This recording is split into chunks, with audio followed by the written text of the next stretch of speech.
Hi, I'm Marcia Lehman and I'm a Knox County Master Gardener. Today we are pruning a variegated weeping redbud. And like many weeping shrubs, it gets a lot of stems. So we have a fair amount of work to do here today. And normally I would come in and start to take off a piece or two and then take the entire length out. But we have quite a few stems here and they are entangled. So today I'm actually going to start and remove some length and work our way back into here so I know exactly what I'm cutting when I start to try and shape this. Interesting thing about this, not only is it a weeping variety, but the leaves are variegated. And I have to admit, I had not seen this until the specimen was offered for the pruning video. All redbuds are spring bloomers, so if you follow the general rule, you would say, well, then we should prune after flowering. But when you really want to see the structure and do some structural pruning, the better time to do it is while it's dormant, because once it flowers and leaves out, you can't see much. So we're going to do this cleanup today while it's still dormant. And yes, that means we are removing some flowers, but with all these stems, it will still have a lot of flowers when it starts to bloom this spring. So the way we're going to do that is, as I say, start on the outside, and there's a little bit of viney stuff growing in here, but we'll look for crossing rubbing branches.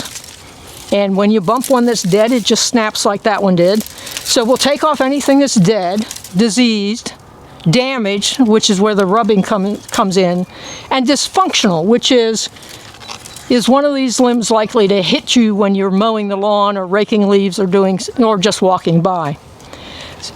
The other thing with weeping is any stem that wants to grow straight up should come off. Now, when they're short, they may come up at a 45-degree angle, and I'd be inclined to keep those because with a little more growth, a little length, they may get heavy enough to arch. But if they just want to go straight up 12 o'clock high, they're coming off because they're probably never going to actually arch and weep.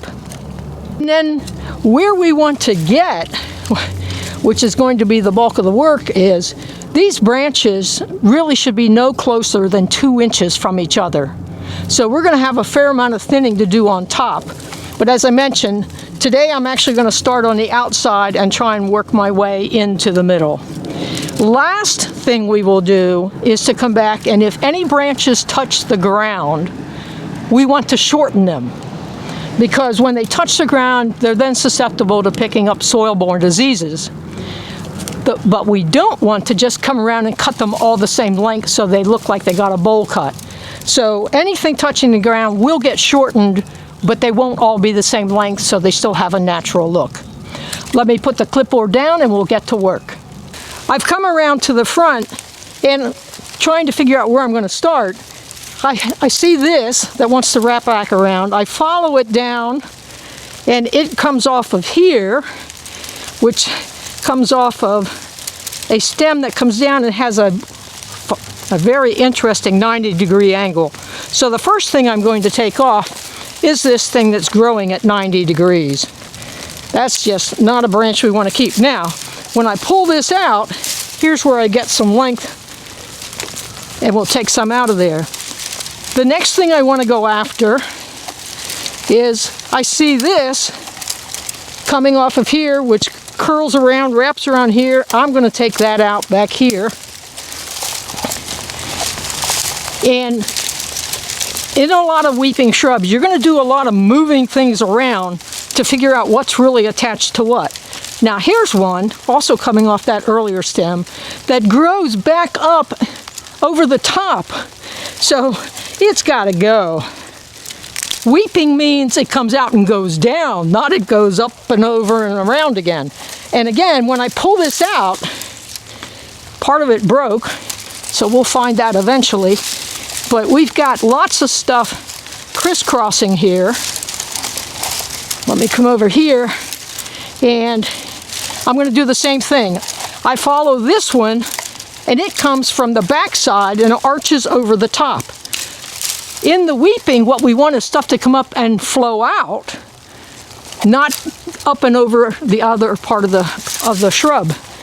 So I'm just going to keep pulling apart on this, things that are all wrapped around together, and in some cases I can get the piece out. In other cases I'm going to have to make a second cut to get it out.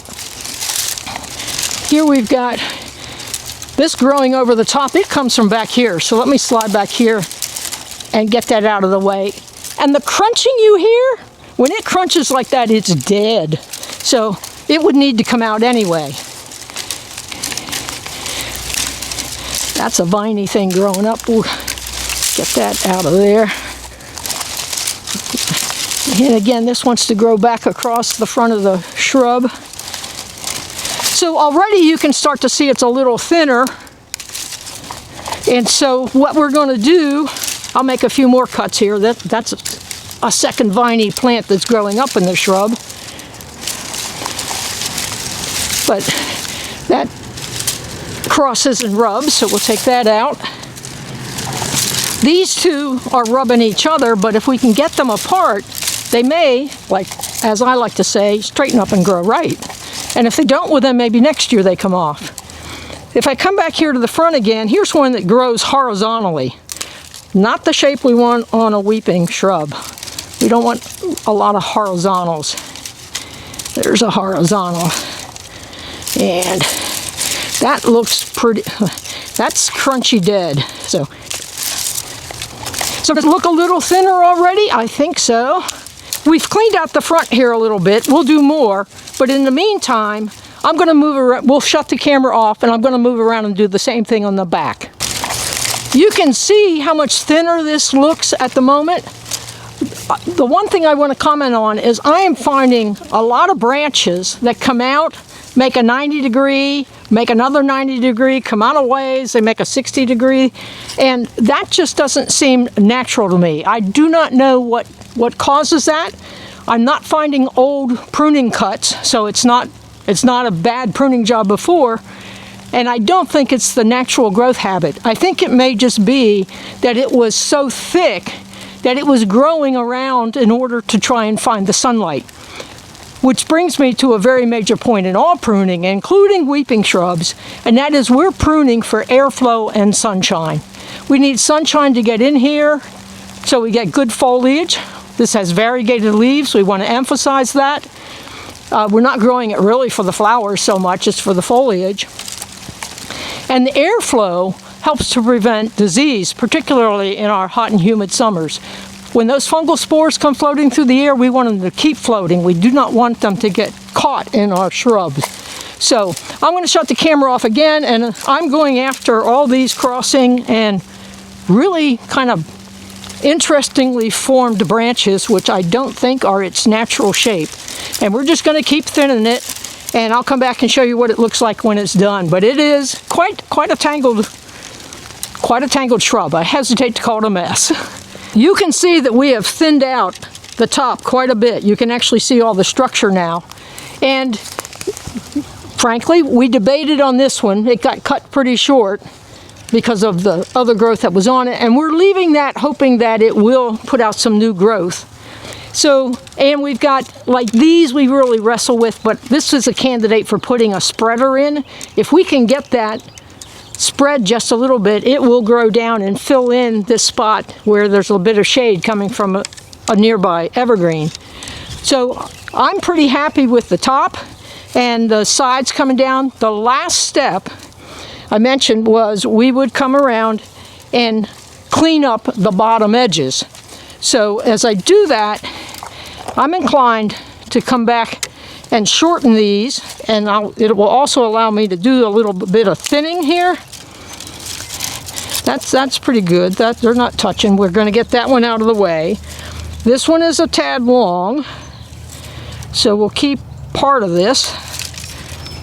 And I'm coming back to where there's a branch. Now, this is likely to hit somebody mowing, so I'm going to come back a little bit further on that one. And the point in this last cleanup is don't make them all the same length. And here we've got some crossing. I'm going to take that one off.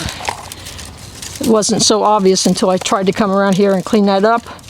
And here I need to decide what I want to keep from that versus this. I'll take off this one on the side. We'll keep that one. And then as I get underneath here a little bit, well, this one wants to grow back into the center. We don't want things growing into the center. This one, well, that was broke. That was already dead.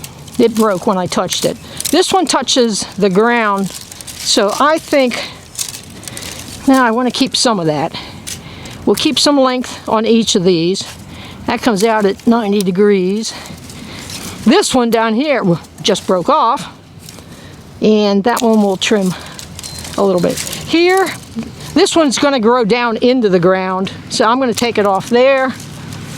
And as we come around here, again, this is going to be one that hits whoever's mowing.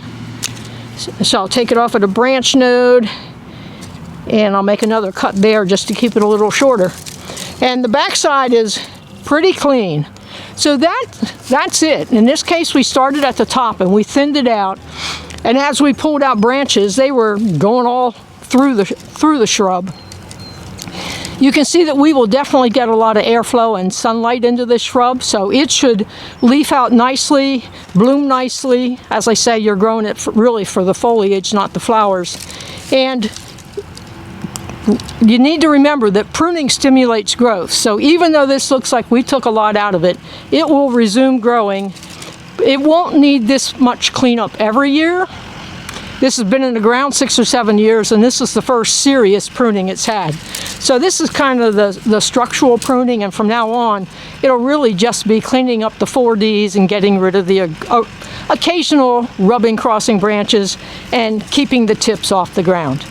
That's it for the variegated weeping redbud. Hope you learned something today, and we thank you for joining us.